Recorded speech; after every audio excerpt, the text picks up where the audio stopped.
Europe Together and Apart. From Santorini, I caught a very slow ferry through the Cyclades to Piraeus, Port Athens. Still limping from a twisted ankle, I elected to forego the Athenian sights I'd seen before and to rest up in an oceanside resort so apparently down at heel it seemed affordable to even me. It was late and dark getting off the ferry, so I was uncertain of being in the right place waiting for the bus, but it did eventually come to wind its way on narrow roads and spill its occupants to their lodgings. There wasn't much to tell of Greece there, other than the language spoken quiet amongst the staff and some white-painted concrete statues in semi-nude ancient pose. More interesting was the departing taxi ride, where the driver complained in excellent English how the Germans had paid for the road we were riding, as well as for the airport I was about to use, but that they very unfairly expected something in return. I didn't quite understand his argument, other than perhaps a general annoyance at some European Union arrangement ostensibly benefiting Greece, but in fact resulting in a long-term commitment that he'd rather not have. The abject awfulness of the Second World War was folklore in my childhood home.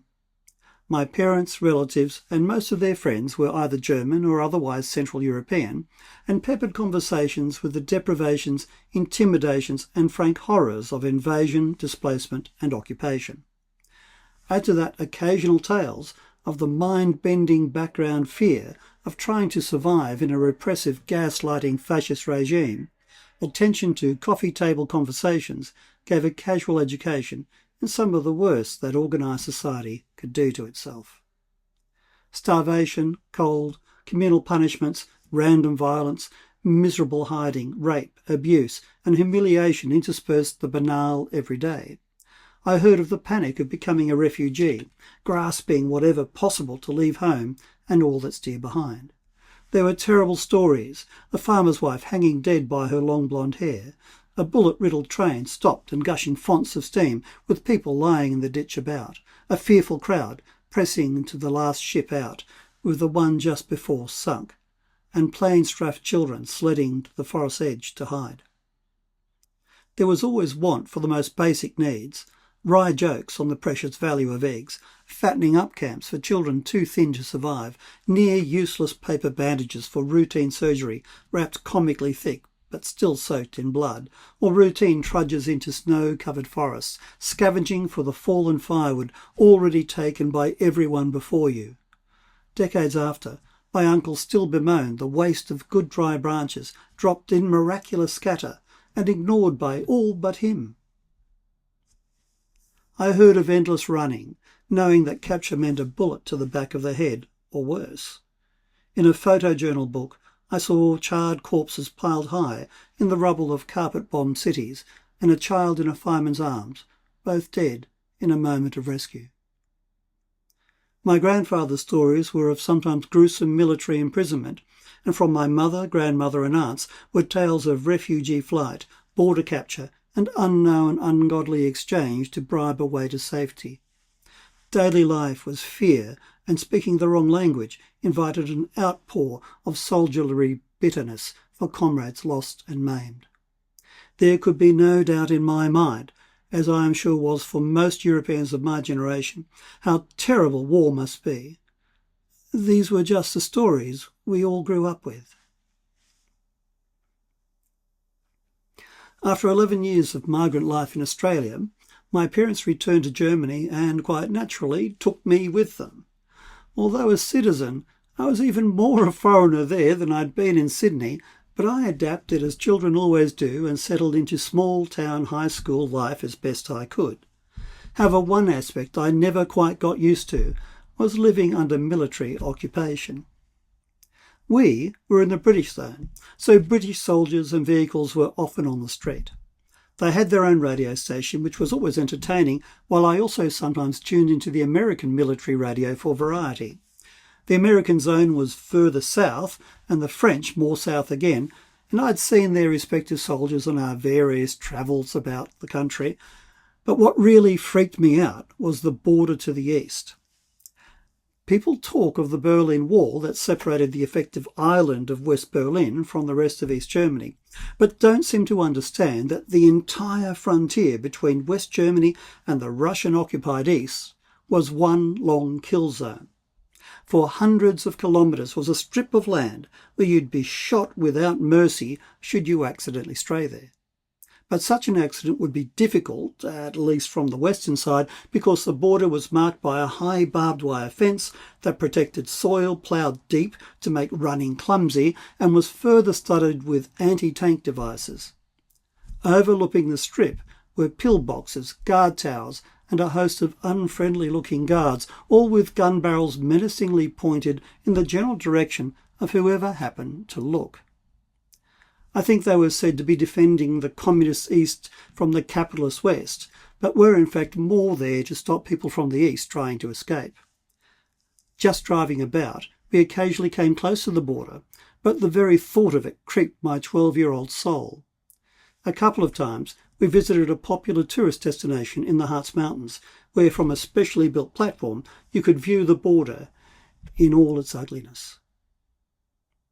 There were 3 autobahn routes through East Germany, via which you could drive to West Berlin, but the border checkpoints were frankly terrifying. We only did it a few times, but the thorough car searches by heavily armed men, careful inspections of papers, and on one occasion confiscations of tourist brochures we'd picked up whilst visiting the West German Reichstag were enough to give anyone the willies. Zollner can translate as border officer, so my father was thrown into mild panic when an East German border officer barked for his name, and he answered truthfully with Zollner.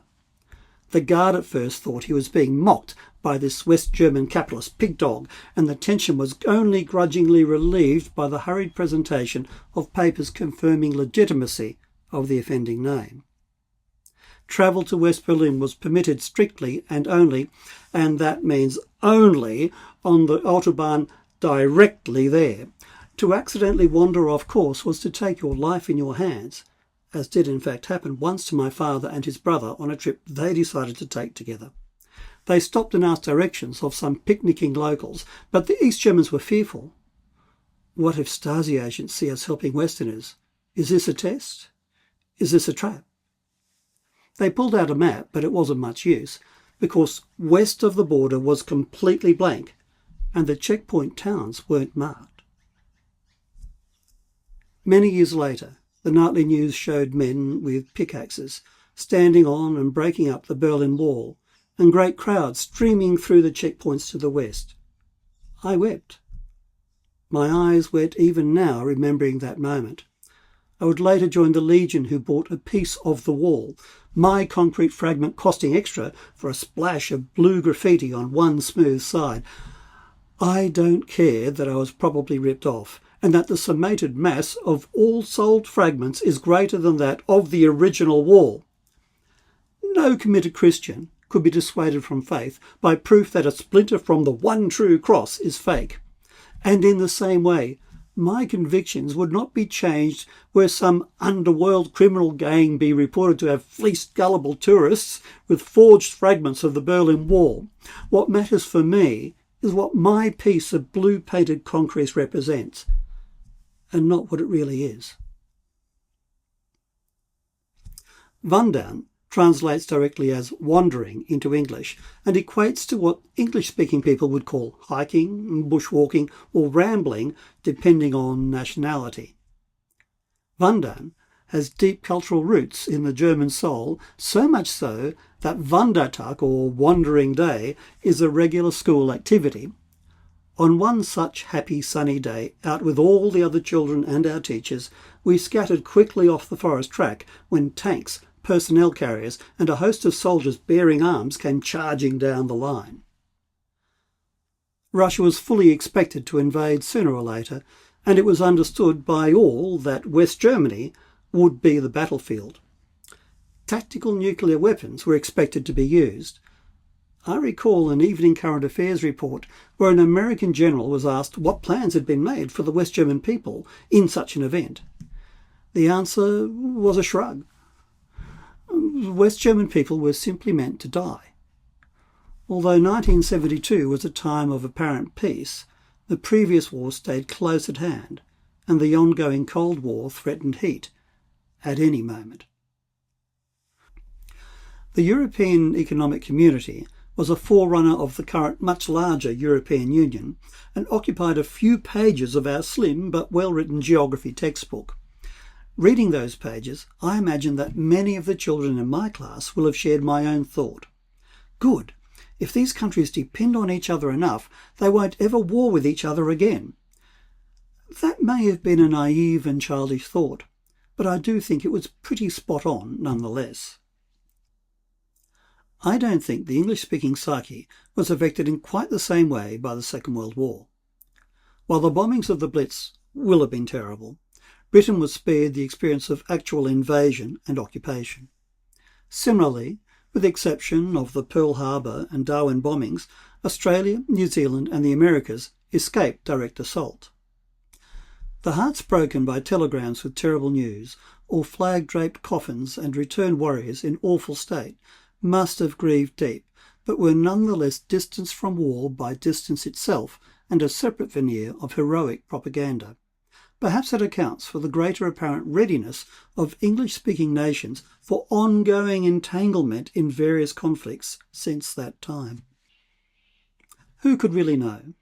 But I do know it has been very silly of occasional Australian and American government figures to lecture Europeans on the virtues of giving up on agriculture and purchasing far less expensive food from them.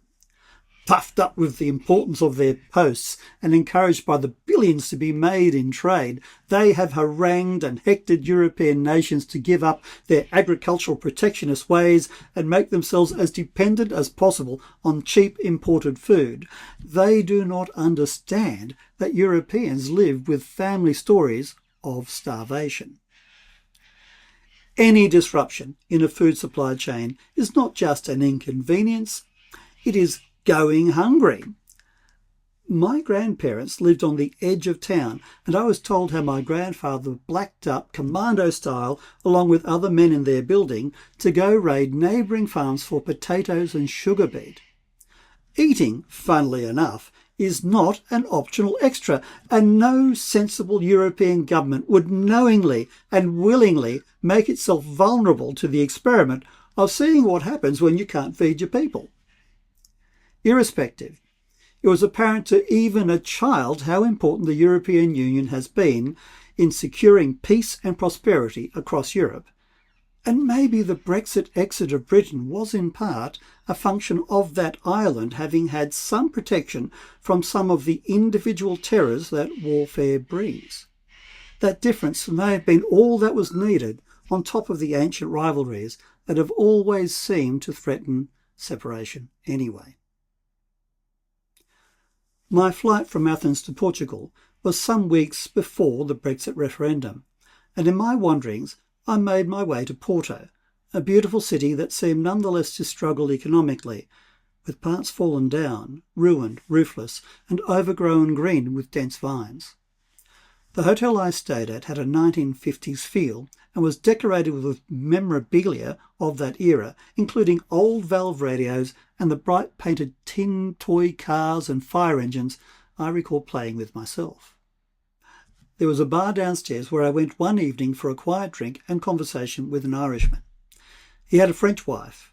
He worked for a major petrochemical company in Brussels. They had 2 Belgian boys sleeping in the hotel next door and had come to Portugal's Porto for the weekend.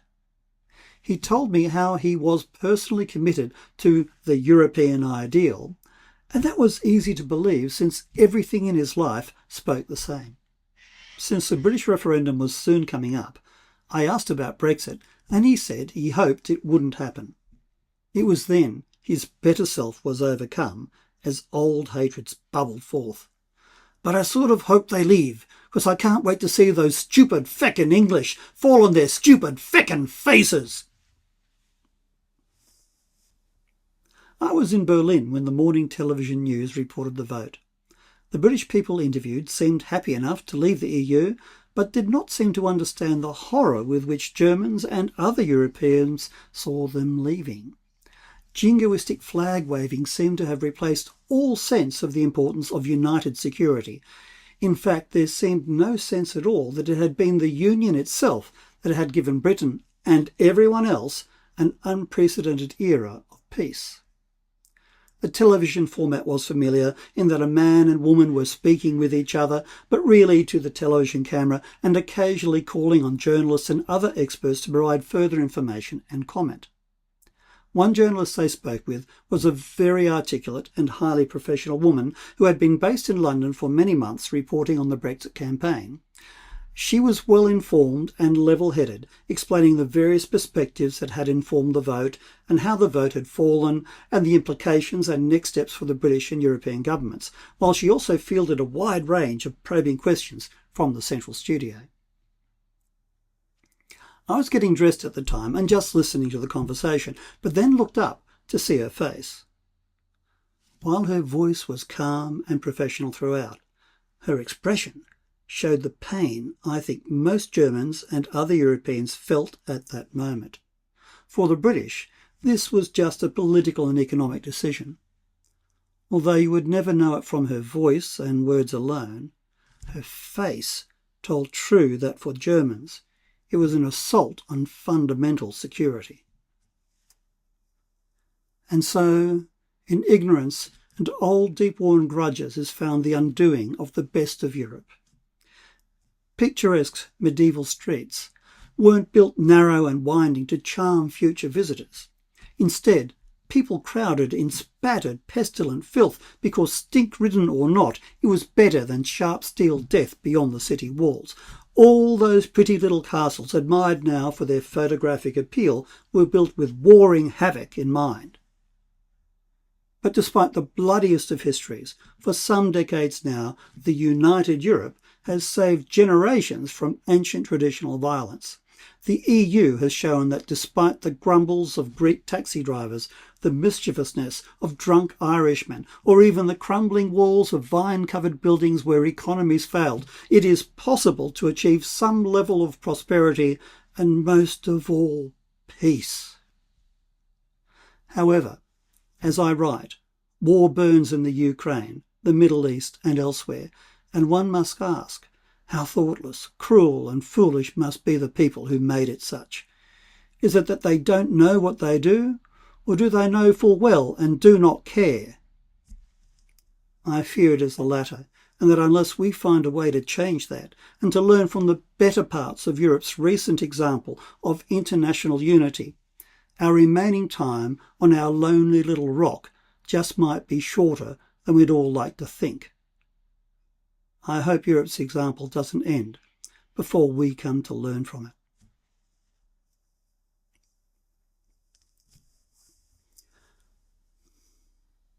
If you have enjoyed or found this interesting, please do make sure you are subscribed so you can receive more of similar, and also please share it with someone you believe would like it. Thank you for your attention.